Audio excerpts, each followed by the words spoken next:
Sache Mojos. Buen día, señoras, buen día, señores. Ejamipko meme noviono, ejamipko tata noviono. Les saludamos, como es habitual en nuestro inicio, en el idioma mojeño trinitario.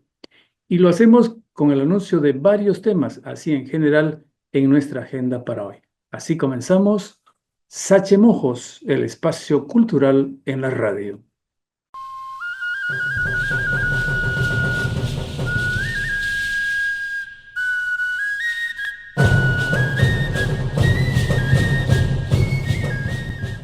El ensamble en Europa otra vez. Hoy inició su 11ª gira internacional el Ensamble Mojos.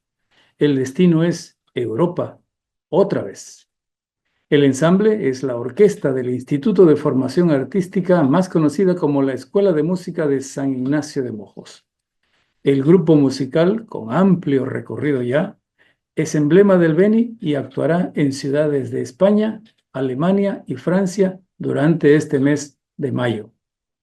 Los viajeros, 20 en total, son alumnos y docentes de la escuela. La directora del grupo es Raquel Maldonado. En esta gira, el ensamble presentará su nuevo disco.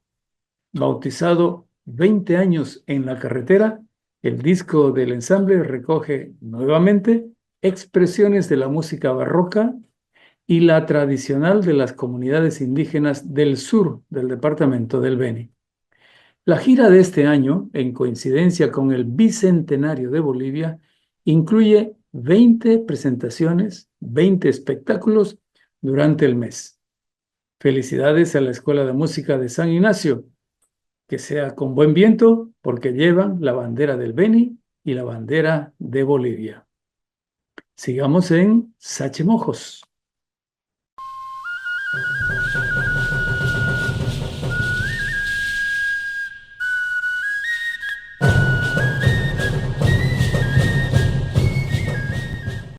Empiezan preparativos para la Chope. Como indica el calendario católico, pasó la Semana Santa y se vive ya la Pascua de Resurrección. Al final de la Pascua llegará Pentecostés, el domingo 8 de junio. Una semana después, eso es lo importante para nosotros, será la Santísima Trinidad, fecha del calendario católico y a la vez fecha aniversario de la fundación de la capital del Beni. Para los trinitarios es la Chope Fiesta, la Chope, la gran fiesta en el idioma Chope Fiesta, en el idioma de los antiguos habitantes de la zona. Con el espíritu que anima a los trinitarios, la Chope Fiesta es la fiesta grande de los trinitarios. Y en la ocasión se desarrollan los actos religiosos por la Santísima Trinidad y en ellos participa el cabildo indigenal como principal protagonista. Esto porque el cabildo es el gobierno indígena del pueblo trinitario. Además de la actividad religiosa, con procesión popular, la misa y etc., la Chope Fiesta está llena de actos culturales.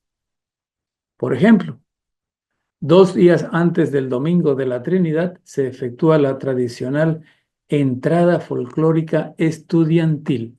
Entrada folclórica estudiantil.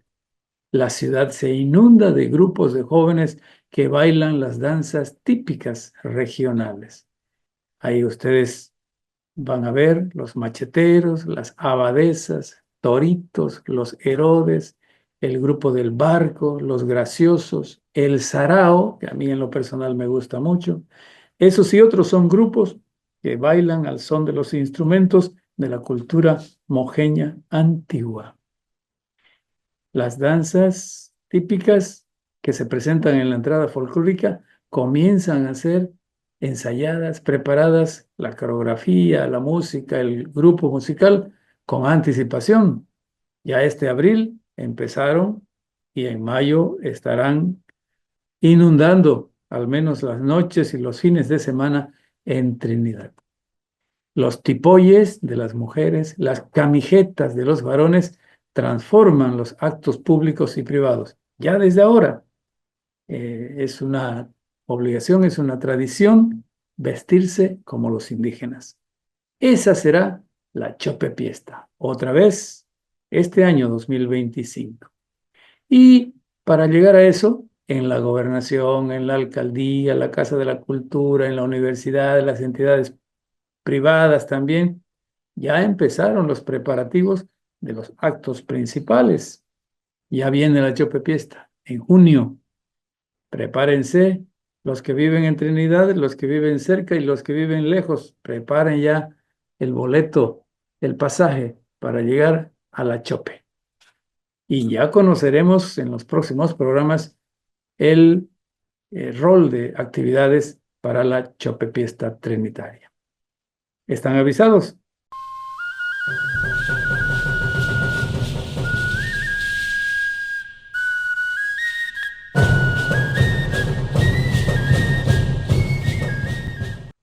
Cachuela en Sucre.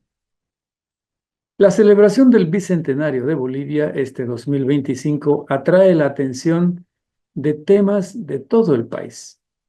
Esta semana pasada, la Sociedad Geográfica e Histórica de Sucre auspició una charla especializada sobre Cachuela Esperanza.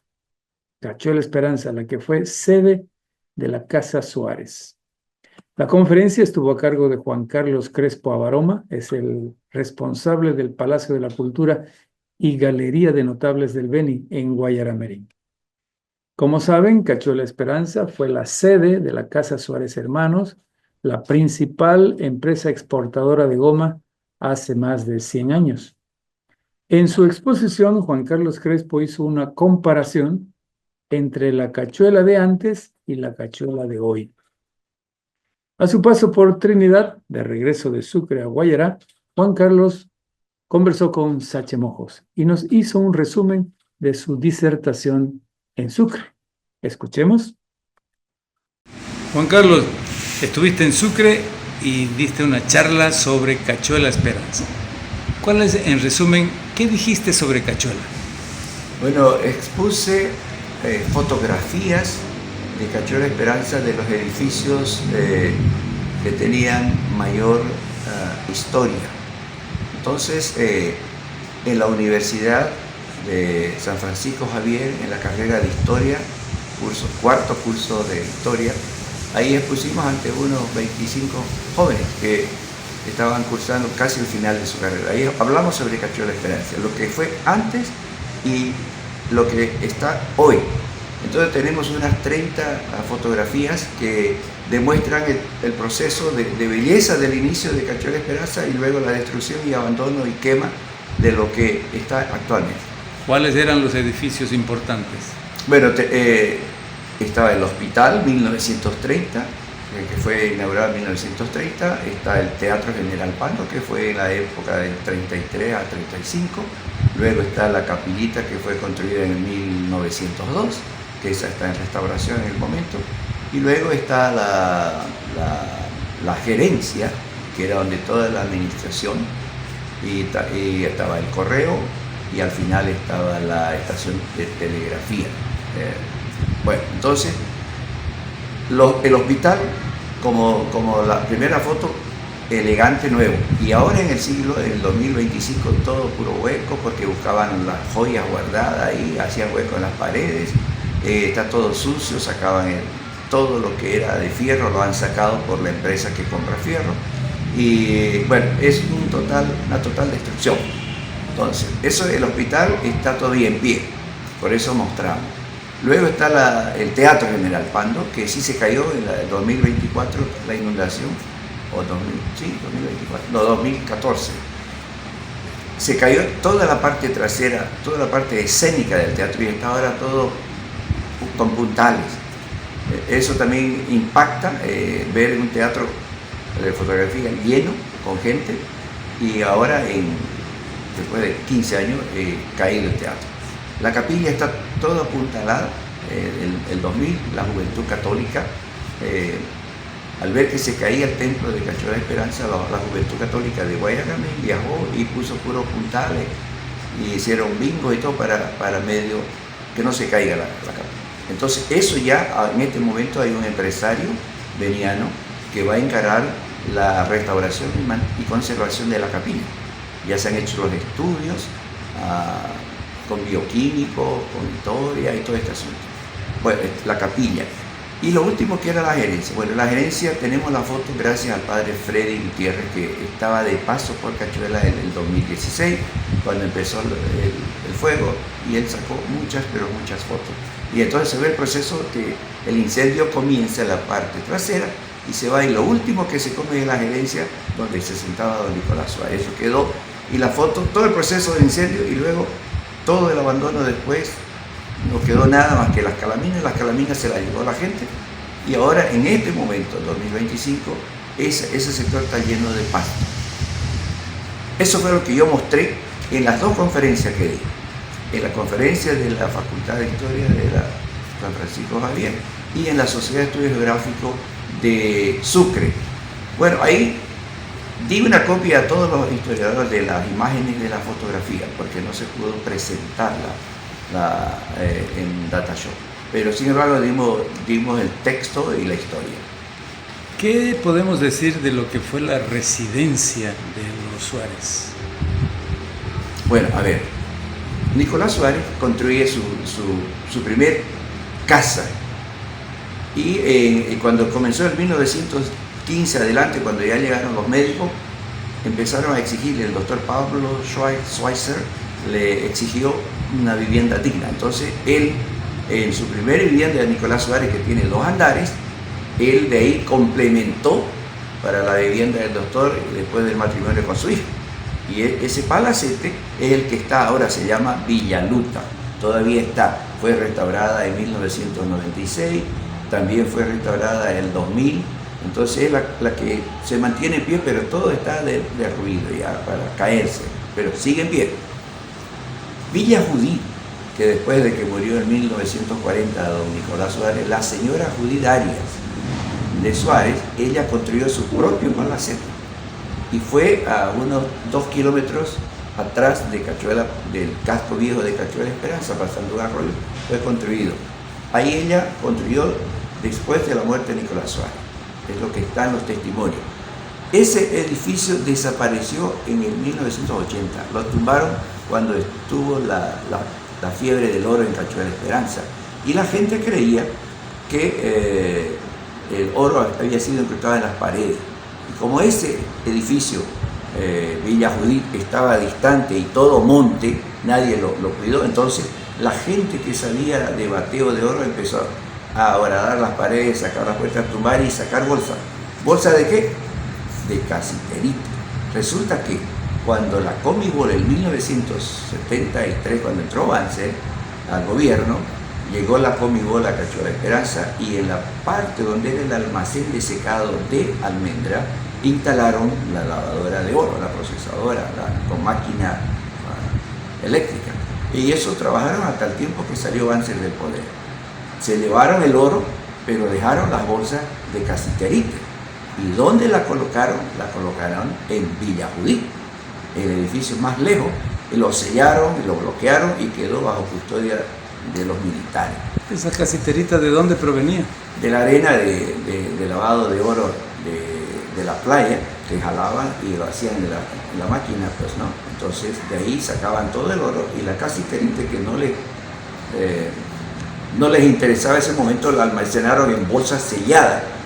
Entonces, como Villa Judí empezó a caerse y empezó a gotear, el oro empezó a salir por la puerta de la calle, la puerta de la cocina, brillando, y ahí los brasileros que estaban bateando vieron que era oro, dijeron, calladitos, hay oro, y hay que buscar y hay que sacar. Entonces eso no duró ni una semana de pelea por tumbar puertas para sacar las bolsas, cargar las bolsas de casiterita, ir a su casa, batear y sacar el oro aluvional. ¿Hoy es ruina? No hay nada. Villa Judí desapareció totalmente, no quedó piedra sobre piedra. Entonces esas cosas yo mostré el monte y todo. ¿Cuál es el objetivo? El objetivo es levantar la memoria de Cachuela Esperanza, pedir a la solidaridad de toda la comunidad boliviana donde se encuentre para que podamos organizar y restaurar algo de lo que fue el patrimonio histórico de Cachuela Esperanza. El Grito ya se organizó en La Paz, hay un grupo de bolivianos que están recaudando dinero para aportar a cualquier restauración de los edificios de Cachuela Esperanza. Lo mismo solicité con un grito de solidaridad con Cachuela al final de la conferencia, a la Sociedad Geográfica, y estaba la Secretaria de Cultura del municipio, y estaban otros interesantes revistas y periódicos que escucharon el grito de solidaridad Cachuela Esperanza. Ese fue el trabajo que hice durante 3 días en Sucre.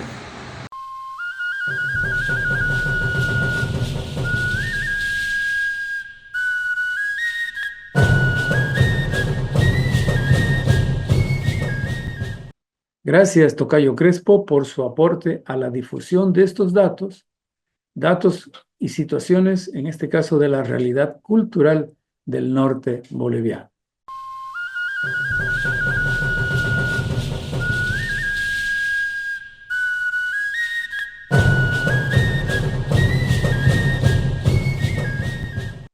Que suene la banda. En la música oriental, los cambas gustamos de una banda típica. Todavía gustamos de la banda típica.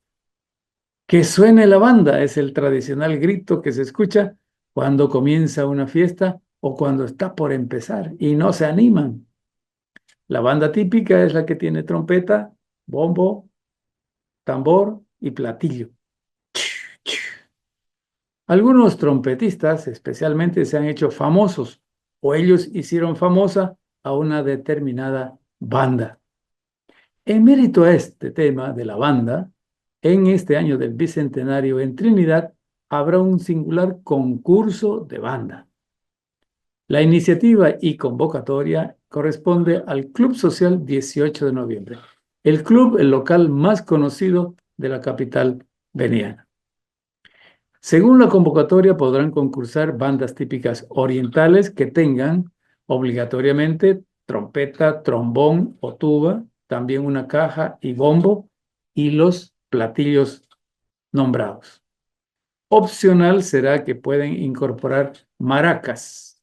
En total los participantes deben ser un mínimo de 6 y un máximo de 8 personas.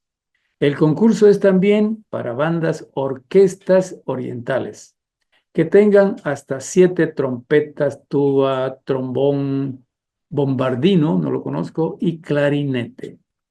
Estas bandas podrán tener caja, bombo, platillos, congas y tambor.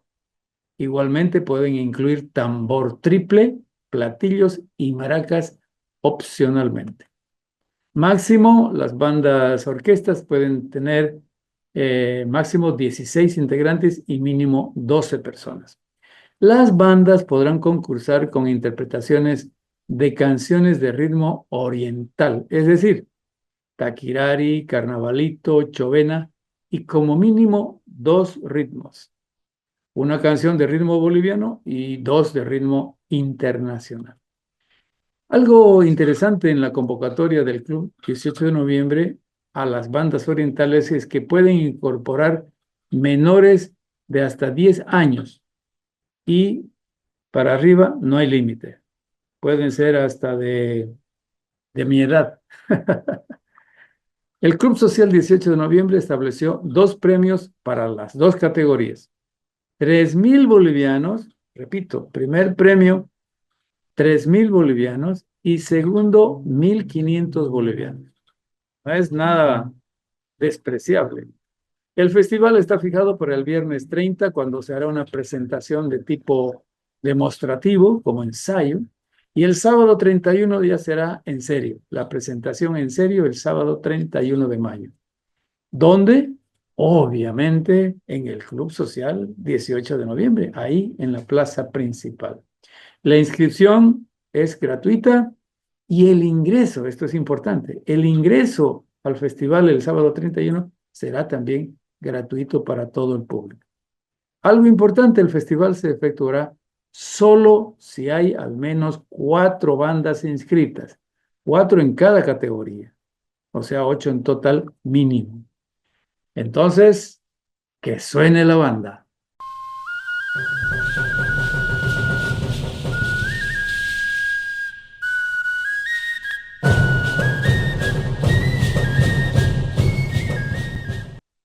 Calendario histórico regional. ¿Ya lo esperaban? Sí, no falta el calendario histórico aquí para repasar el pasado de la región. Empezamos. Calendario histórico regional. Año 1641, 5 de mayo. Nace en Isaba, España, Cipriano Barase Mains. Estudia teología y se consagra sacerdote jesuita. Ayudó a Pedro Marván y José del Castillo a fundar la misión evangelizadora de Loreto. Arreó 200 cabezas de ganado, aunque solo llegaron 84, desde Santa Cruz hasta Loreto en 1682. Así dio inicio a la actual ganadería boliviana. Fundó la misión de Santísima Trinidad, hoy capital del departamento del Beni. Dedicó su vida a la evangelización de los indígenas. Murió asesinado por los indígenas Baure el año 1702. Calendario histórico regional, año 1805, 5 de mayo. Nace en La Paz José Vallivián y Segurola. Militar, se inició en el ejército realista. Después se cambió a las filas patriotas. Fue colaborador del presidente Andrés de Santa Cruz. Vencedor en 1841 de la batalla de Ingavi contra el peruano Agustín Gamarra. Fue presidente de Bolivia desde 1841 hasta 1847. Impulsó la exploración del norte de Bolivia. Creó el departamento del Beni en 1842. Estrenó el himno nacional el 18 de noviembre de 1845. Falleció en 1852 en Río de Janeiro. Una provincia lleva su nombre en el departamento del Beni. Calendario histórico regional, año 1846, 5 de mayo. Se inaugura en Trinidad la primera escuela de niñas indígenas. 2 semanas después, el prefecto coronel ingeniero Rafael de Borda escribe al ministro de Educación que ha dispuesto la creación de iguales escuelas primarias para niñas en todo el departamento. Borda dice que la limitación es la falta de maestros. Calendario histórico regional, año 1911, 6 de mayo. Nace en Riberalta Raúl Monge Roca, periodista, uno de los redactores del periódico semanario El Eco del Beni. Destacado maestro de matemáticas, su labor desempeñó en diferentes establecimientos fiscales y particulares. Fue soldado en la Guerra del Chaco. Integró el grupo fundador del Comité Cívico del Beni. También fue parte del comité impulsor de la creación de la Universidad Beniana. Fue director del Núcleo Educativo Indígena de Casarabe. Dictó charlas sobre la enseñanza de la matemática. Fue jefe del Distrito Escolar del Beni. Como político militó en el Partido Liberal. Escribió varios libros, entre otros la biografía de José Chávez Suárez y La Nación Sirionó. Investigador de la geografía regional, escribió Marcha al Oriente, explicando detalles físicos del departamento del Beni.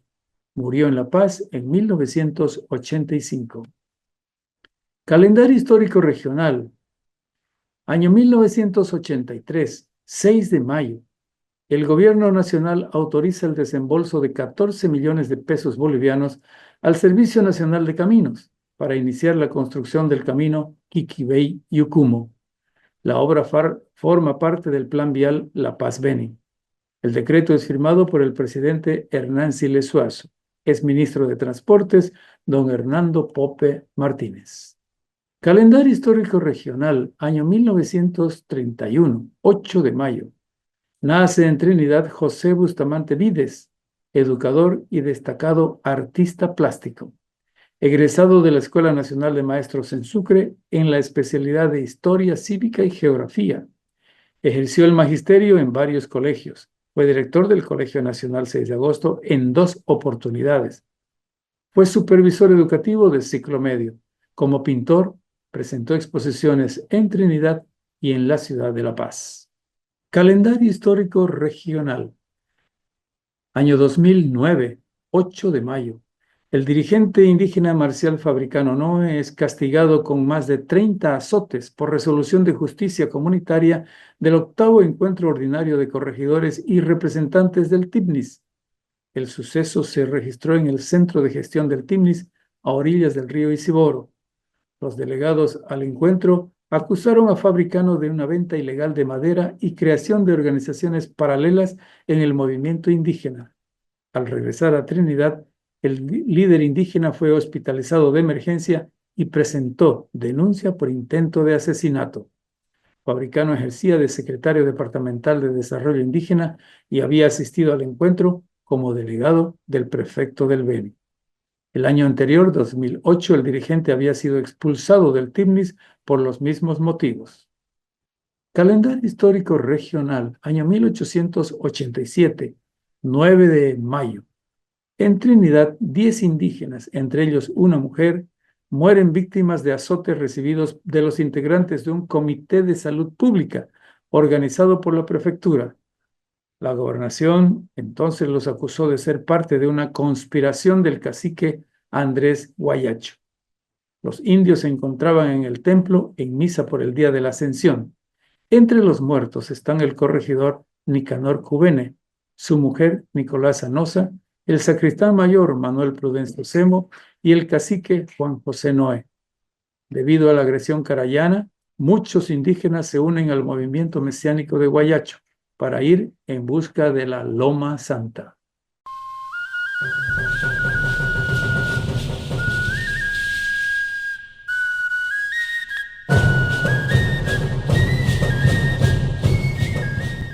Complot contra Juan Maraza. En 1822, hace 203 años, era cacique de Todomojos el indio canichana Juan Maraza. Lo fue desde principios de ese siglo. Una parte de la historia indica que el gobernador de la antigua provincia colonial de Mojos, Francisco Javier Velasco, pretendió quitar a Maraza el título oficial de cacique principal. Como Maraza se negó a eso, el gobernador se enfureció, se enojó y lo mató, personalmente o lo hizo asesinar por algún otro.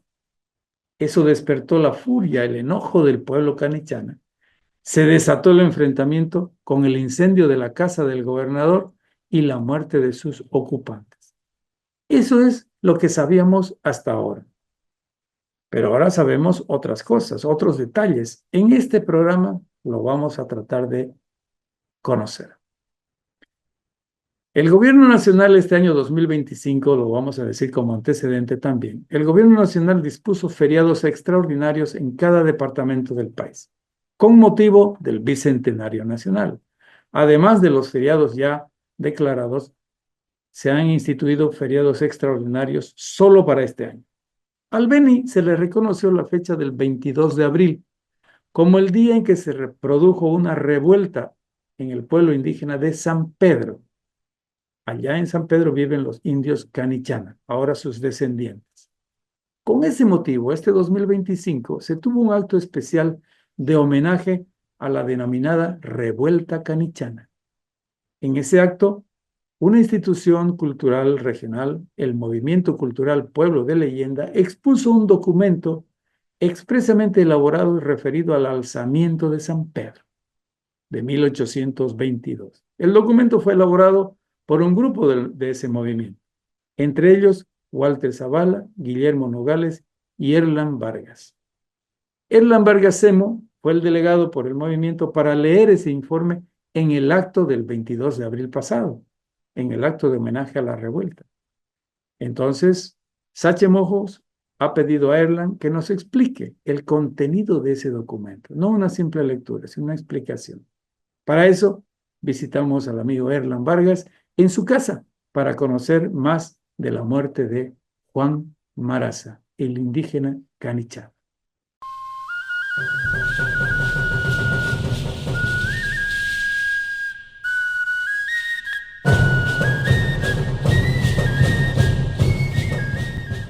y visitamos a nuestro entrevistado de esta semana, Erlan Vargasemo, nos recibe en su casa. Erlan, gracias por recibir a Sache Mojos. Gracias, Juan Carlos. Para mí es realmente un gran gusto la visita de ustedes y sobre todo con un tema tan importante que ha estado en boga en el último tiempo, merced al feriado decretado por el gobierno nacional sobre la revuelta canichana.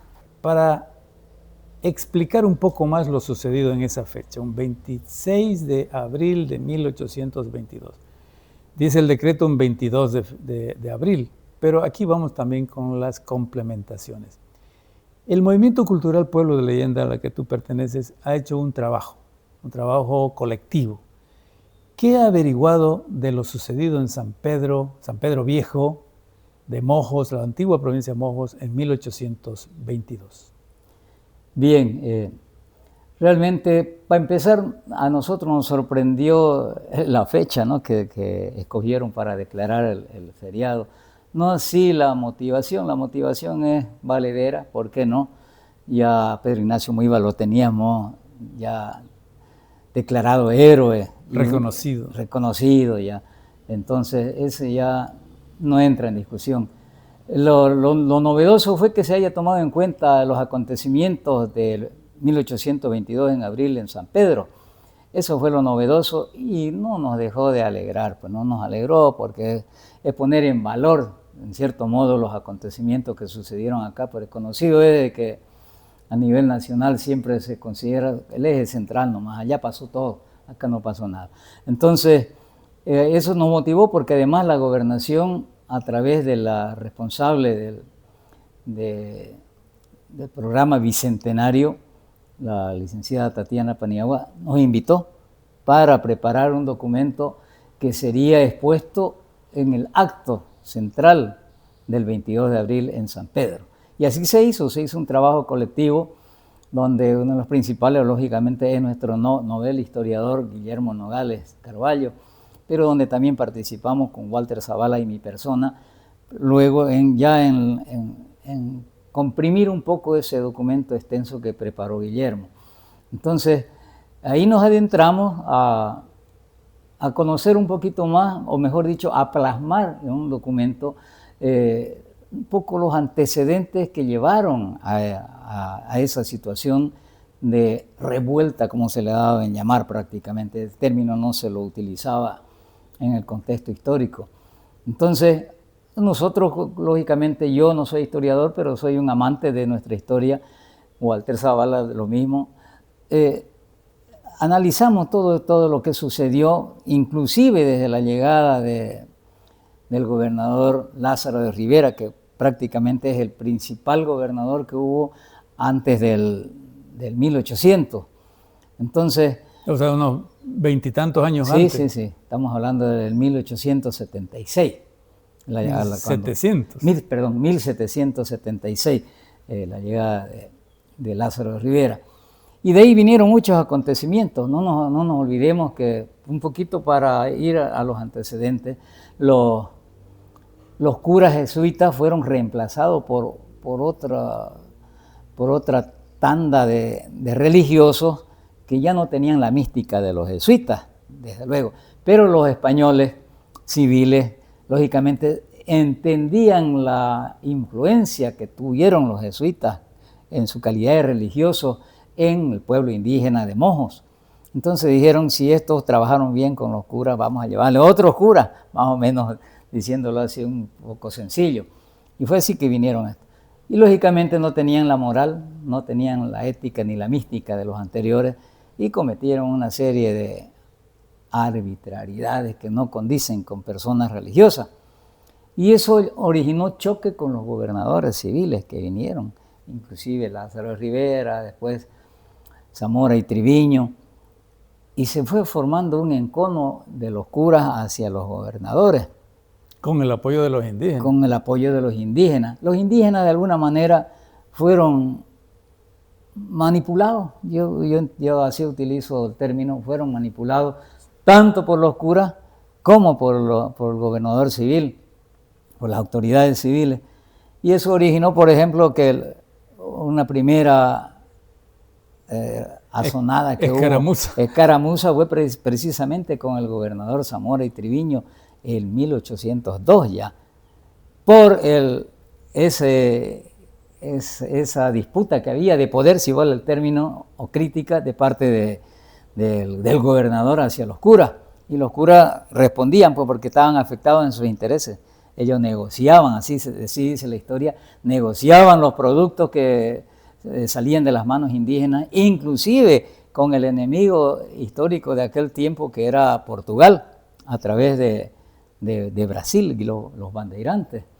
Entonces era una lucha bien enconada y lógicamente los curas tenían poder también y presionaron y hicieron que los canichanas expulsen a Triviño, imagínense. En un momento dado. En un momento dado, en 1802. Ese es un hecho histórico de mucho peso. Que tampoco se conoce mucho. Que no se conoce mucho y que nosotros lo hemos debatido con Guillermo, que es nuestro historiador oficial, hay que decirlo así, porque eso tiene que dársele mayor relieve.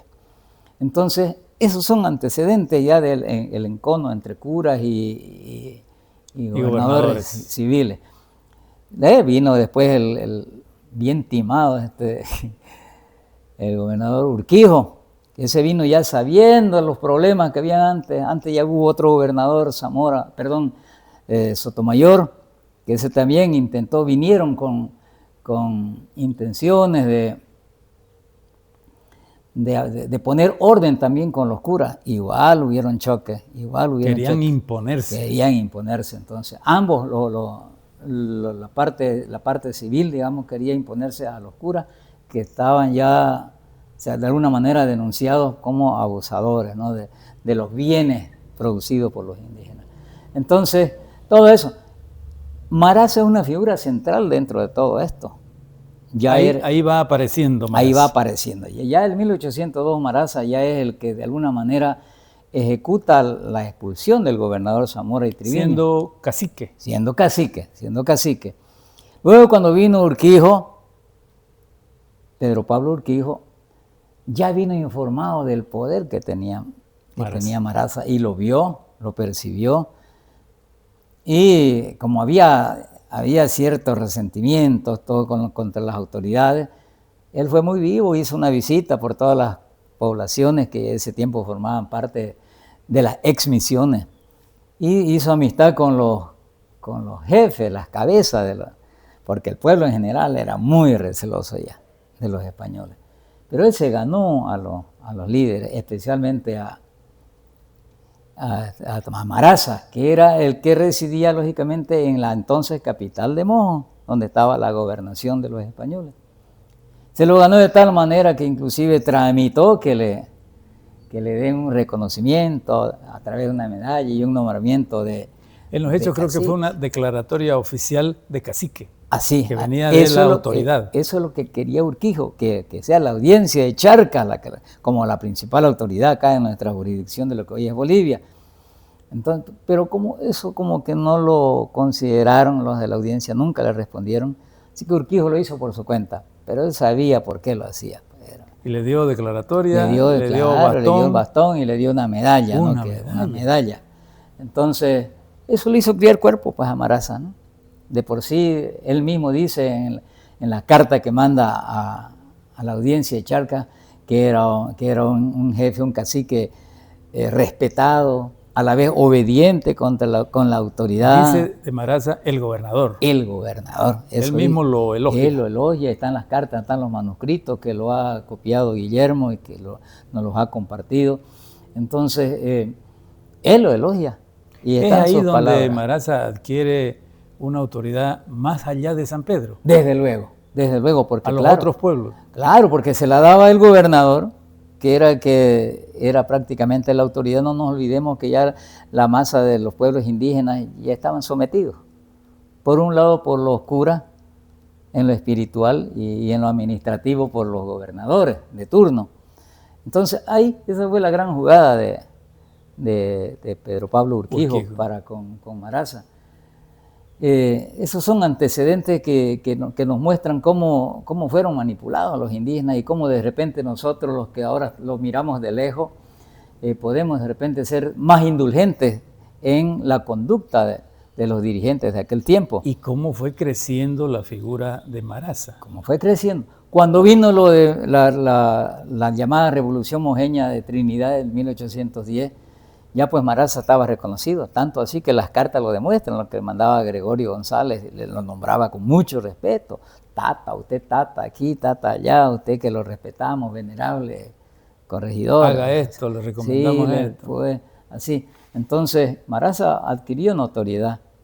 Y sin mencionar las tareas que él cumplió como policía de la provincia de Mojo, es decir, salvaguardar la territorialidad, que después con el tiempo fue lo que le dio el título de héroe que le concedió el gobierno nacional, tanto a él como a Ojeari, por la defensa que hizo del territorio Mojos, que lógicamente era de los españoles de ese tiempo. Frente a la amenaza brasileña. Frente a las ambiciones y aventureros pues, portugueses. Entonces, eso vino. Luego, Triviño al final no aguantó también las presiones y los descontentos después de la masacre que hubo acá en enero de 1811, y al final terminó también huyendo Urquijo, ¿no? Por el descontento general que ya había.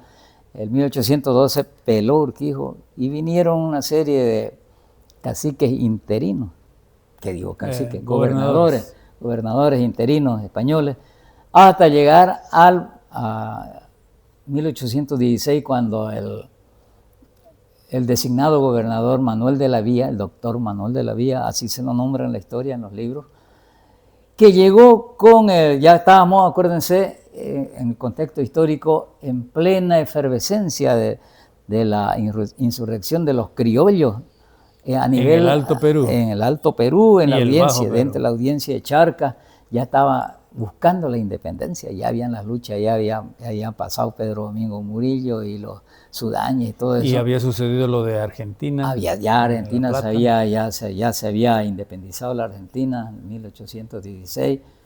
Entonces Manuel de la Vía llegó ya a buscar, con la instructiva de buscar recursos para enviar a sus superiores para enfrentar la guerra de la independencia que ya estaba desatada en la hoy Bolivia. Cochabamba, Sucre, La Paz, Sucre, mismo Santa Cruz.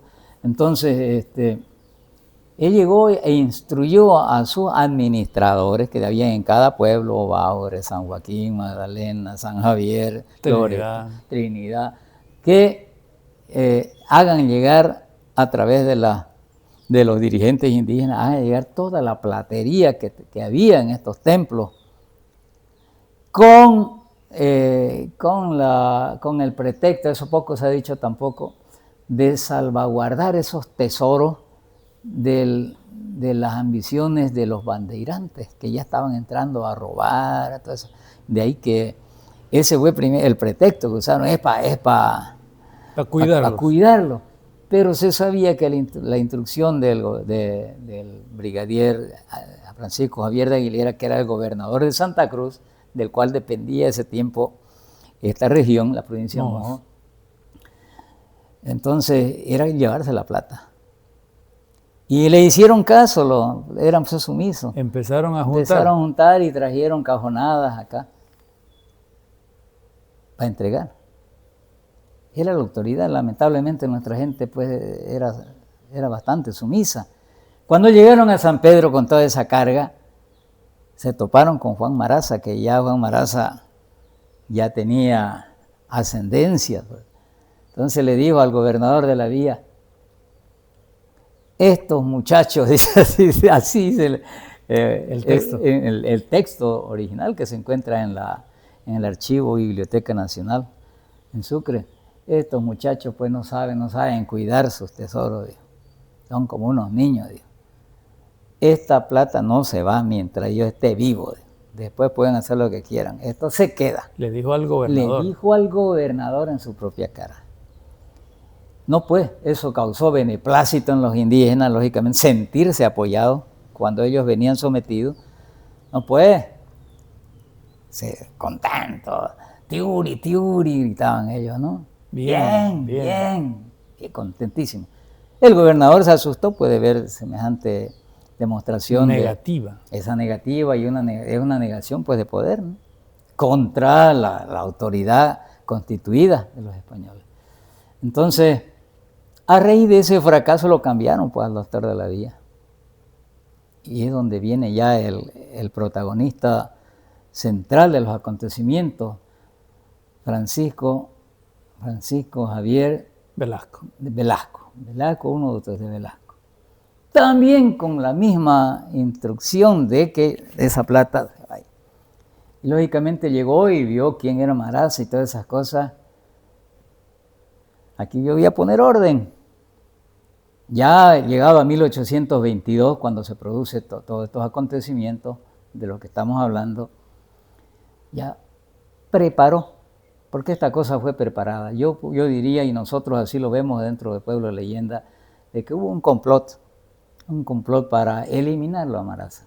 Tanto así que mandó que la gente, los dirigentes indígenas, lleven a la masa del pueblo a trabajar a los chocolatales, a realizar las cosechas, las labores de campo que habían, que estaba bastante lejito del actual San Pedro, donde fueron los acontecimientos.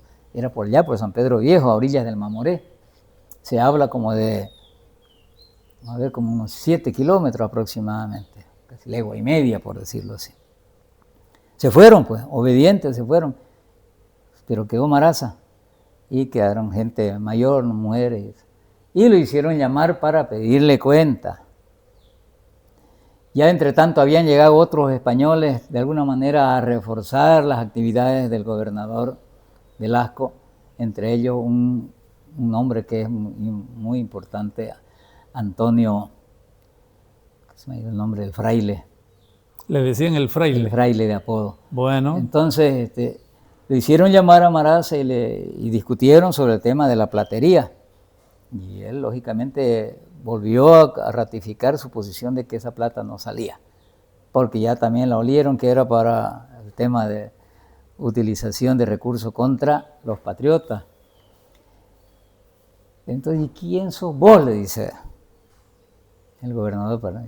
Yo soy aquí el hombre que manda y el poder me lo dio Dios para cuidar su iglesia y cuidar a mi gente. Se hizo una discusión. Se hizo una discusión fuerte porque ahí le pidió él las insignias que lo distinguían como cacique vitalicio y de toda la provincia. Y de ahí algunos historiadores dicen que surgió un fogonazo de atrás y lo hirió de muerte a Maraza en el cuello. Una primera aclaración puntual, creo, ¿no? Una de las cosas que se conoció de siempre en este tema, aunque relativamente, porque todo lo demás es bastante disminuido en historia, una de las cosas que se conoció es que el asesino, por decirlo de una manera concreta y directa, de Juan Maraza es el propio gobernador Velasco. Ahora Erland nos está diciendo que un fogonazo de atrás. Si él estaba conversando o discutiendo entre gobernador y cacique, ¿quién fue el autor del fogonazo? Sí. Habían otras personas, entre ellos el cacique javeriano, pues Tomás Noé, que se lo menciona varias veces en la historia. Entonces, estaba ahí presente, él vio el asesinato que fue víctima Maraza. Ya en la charla anterior se menciona de que se refugió en la dormida, hizo en el dormitorio que quedaba contiguo ahí a la sala donde se encontraban el gobernador, Maraza y otros. El otro español, Antonio López, apodado el fraile. Antonio López. Tengámoslo muy presente. Sí, apodado el fraile. Y en algunos libros yo he encontrado esa información, ya yo sabía de eso, cuando ahora otra vez vuelve a surgir en las investigaciones de Guillermo y otros, donde dicen que se partió de atrás con carabina un disparo. Y yo soy, en el análisis que realizo, doy crédito a eso. ¿Por qué? Porque generalmente las principales autoridades no se ensucian las manos. Generalmente tienen un lugarteniente, un matón, por decirlo así, entre comillas, que es el que ejecuta. El gobernador no se lleva a ensuciar las manos. Muchos dicen de un pistoletazo y se le quitó la mano. Lo que sí dice en este relato del cual nosotros nos agarramos, que ha sido extraído del Archivo Nacional y Biblioteca de Sucre, es que sacó un arma cortante, un arma blanca, un alfanje, dice, y le cortó la cabeza. Ya ese sí fue el gobernador. Lo liquidó porque Amaraza quedó tendido, lógicamente. Lo decapitó. Lo decapitó porque, lógicamente, un tiro aquí no te mata directamente. No es una zona, digamos, letal, digamos, ¿no? Pero lo dejó, pues, tendido. Le sacó la cabeza y la colocaron afuera en la baranda del edificio de la gobernación española. Es ahí cuando ya Tomás Noé se sale, en todo ese barullo, se sale y da aviso a la gente que estaba en el pueblo. Alguna gente estaba pues, despoblado. ¿no? Y de ahí se movieron y se fueron, ustedes saben, 7 leguas por allá. A avisar a los demás. A avisar a los que estaban en la banda del Mamoré y en esta banda trabajando y con todos los acontecimientos. Y de ahí para adelante lo que se cuenta como ya revuelta canichana, porque aparece la figura muy poco conocida o desconocida, por así decirlo, en nuestro tiempo, de Joaquín Simón. ¿Qué era Joaquín Simón? Lógicamente era un indígena que posiblemente formaba parte del cabildo, porque los cabildos tenían parcialidades, es decir, especialistas en diferentes ramas. Estaban los ganaderos, estaban los artesanos. El cabildo es una organización, o era entonces, y lo sigue siendo, que tiene una constitución. Exactamente, tiene su estructura, pues, ¿no? Era bien organizada. Estaban los macheteros, que las mamas, que los que cosechaban chocolate, se especializaban, así como estaban los que cuidaban las estancias, que no era todo el mundo, eran los especializados en los caballos y en la faena ganadera. Joaquín Simón, los textos dicen el plumario, Joaquín Simón. ¿Qué es el plumario? Pues el que trabaja con plumas. ¿Y qué era lo que más se hacía en esa época? Los plumajes. Y que como ustedes conocen, los plumajes no son sencillos de hacer. No es que sean súper complejos, pero tampoco lo hace cualquiera. Hay que saber. Eso era Joaquín Simón. Y seguramente, aparte de ser el tranquilito que está haciendo plumaje y demás adornos con plumas. Pero formaba parte, aparentemente de la estructura no hay del datos cabildo. precisos, pero nosotros analizamos, ha tenido que formar parte porque fue la cabeza visible de la subversión, si vale el término, o reacción que dio el asesinato de Maraza. Él ya comandó todo. Él los preparó ya allá. No se vinieron al rato porque les cayó la noche y allá a orillas del Mamoré se congregaron, porque la mayoría estaba afuera, la fuerza, la gente que estaba preparada, por decir. No nos olvidemos que en San Pedro estaba la policía de Mojos, lo bueno, un grupo comando, como diríamos ahora más o menos, ¿no? Especialistas. Entonces se prepararon durante la noche, organizaron todo y al otro día recién se vinieron. Ya estamos hablando en sí de la revuelta canichana. Ya venían a tomar venganza. Vamos a hacer un alto, Erland, en este asunto por un poco lo que dijimos al comienzo, la fecha. Si esto sucedió un día X, fueron a avisarle Tomás Noé y otros a los que estaban trabajando y regresaron al día siguiente. Sí. En una parte, algunos historiadores dicen que ocurrió el día 25 de abril, otros dicen que el día 26. ¿Podemos aclarar este tema de la fecha? Sí. La mayoría de los textos que nosotros hemos consultado, especialmente Guillermo, que es nuestro historiador oficial, y nosotros como lectores de la historia, es que fue el asesinato de Maraza se da un 25 de abril, y entre el ir a avisar a todo el pueblo canichana que se encontraba trabajando y la vuelta ya sucedió al día siguiente. Dicen algunos textos de que llegaron hacia el mediodía. Se ve que se prepararon bien o se organizaron qué era lo que iban a hacer, porque 1,5 leguas se camina pues tranquilamente en 1 hora y media también. Pongámosle en 2 horas si es que el camino está feo, pero no nos olvidemos, estamos en abril, es tiempo de agua todavía. Entonces, así dicen los textos que llegaron hacia el mediodía a San Pedro y entraron ya organizados. Ya venían sabiendo lo que iban a hacer. Entraron por las 4 calles que dan a la plaza. No nos olvidemos que una de las esquinas, precisamente donde ahora se llega a San Pedro, de acá de Trinidad, en esa esquina izquierda, ahí estaba el edificio del gobernador, y al ladito la casa del párroco, de los curas, no era uno, siempre habían 2, y luego venía el templo, ¿no? La iglesia. Entonces ellos entraron por las cuatro esquinas. Venían a tomar represalia por el asesinato de su líder, porque era un líder, hay que reconocerlo. Por donde lo miremos, Juan Maraza era un líder, sobre todo para el pueblo canichano. Entonces vinieron, rodearon el edificio, los otros ya suponían lo que iba a pasar, se escondieron primero en la casa de gobierno, pero como le prendieron fuego, dicen los textos. Le prendieron fuego porque ellos no salieron a responder, que era lo que seguramente reclamaban. No salieron, obviamente era claro la intención que, o mejor dicho, el futuro que les podía esperar si salían, porque no eran muchos, eran unos cuantos españoles con el gobernador. Entonces, ya al salir, porque el gobernador no murió quemado por si acaso, ¿no? Otro detalle, a ver. Otro detalle, porque dicen, no, le prendió fuego y lo triste que sucedió ahí fue que se quemó todo el archivo que había de las misiones de Mojo, desde su fundación hasta la fecha. Desde 1701, ¿no? Claro, imagínense desde que San Pedro ya se constituyó en la sede. 120 años. Sí, entonces eso es una de las pérdidas para la historia tremenda. Por eso es que hay mucha nebulosa, pues, ¿no? De información. Bueno, el gobernador, ¿por qué no murió ahí? No murió ahí porque cuando vio que prendieron fuego, escapó, pues no se iba a quedar a asarse ahí. Escapó como quien dice, por el canchón nomás, a la casa de los sacerdotes, del cura, por decirlo así, a la vivienda. Y ya los indígenas, los insurrectos, los levantados, ya estaban ahí adentro. Entonces lo reconocieron y de un hachazo lo derribaron. Y ahí nomás lo decapitaron y lo descuartizaron, como se dice, ¿no? No murió quemado. Entonces, así fue la muerte de este gobernador. Los otros, como la rabia era contra él, con él se ensañaron. Y los otros que quedaron adentro los estaba protegiendo el cura. No nos olvidemos que se respetaba mucho la figura del sacerdote.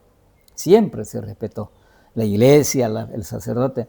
Entonces le pidieron ya, como se dice, de buena forma, pero firme, que entregue eso, porque lo iban a expulsar de San Pedro. Desterrar.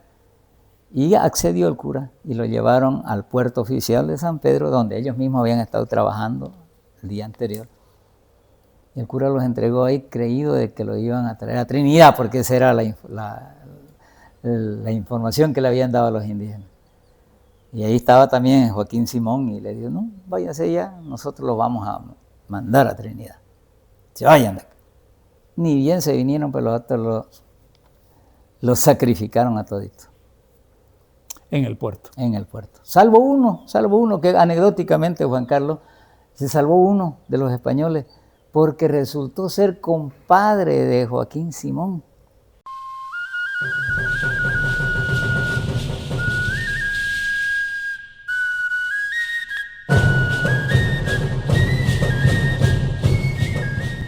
Escuchábamos a Erland Vargas, integrante del movimiento cultural Pueblo de Leyenda, sobre detalles de lo acontecido en San Pedro Viejo en 1822.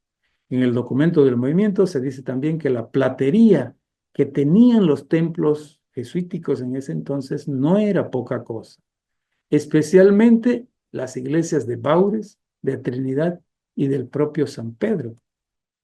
Se conoce ya estos detalles, otros más, pero falta mucho más. Por ejemplo, del cacique que dirigió la reacción canichana mencionada por Erland, Joaquín Simón. No se tienen datos de él. Apenas que era integrante del Cabildo Indigenal y que como tal fue el encargado de dirigir la reacción para vengar a Maraza. Se conoce que Joaquín Simón era plumario, es decir, dedicado al trabajo con plumas de aves silvestres. Por ejemplo, para la elaboración del plumaje para los macheteros, el penacho le llamamos otro. Los investigadores nos dirán después lo que sucedió con Joaquín Simón. Entre tanto, el movimiento cultural Pueblo de Leyenda planteó a la gobernación del Beni levantar un monumento en homenaje a Joaquín Simón. También ha sugerido que cada 26 de abril, que es la fecha en que se produjo el alzamiento, se efectúe un acto para conmemorar la revuelta del pueblo canichana cada año. En realidad, se puede concluir que en Mojos, después de este relato de Erland, existió en Mojos el único levantamiento indígena del antiguo territorio del Alto Perú contra España, en el que las autoridades españolas fueron desconocidas y expulsadas. Es decir, hubo un gobierno autónomo indígena, de repente temporal, quizá por corto periodo, pero hubo. La expulsión del gobernador Miguel Sabore Treviño había sido excomulgado antes. El desconocimiento al gobernador Antonio Álvarez, la negativa de Pedro Ignacio Muiva y otros a obedecer al gobernador, la insurrección contra el gobernador en 1812, el gobernador debió escapar. Estos son hechos que se sucedieron en Mojos y que culminaron con la muerte del gobernador Francisco Javier Velasco por acción directa de los indios en 1822. Esta relación histórica, esta de nosotros aquí en Sachemojos, es temporal. Vendrán nuevos datos con la investigación que ya están realizando los historiadores. Estaremos pendientes.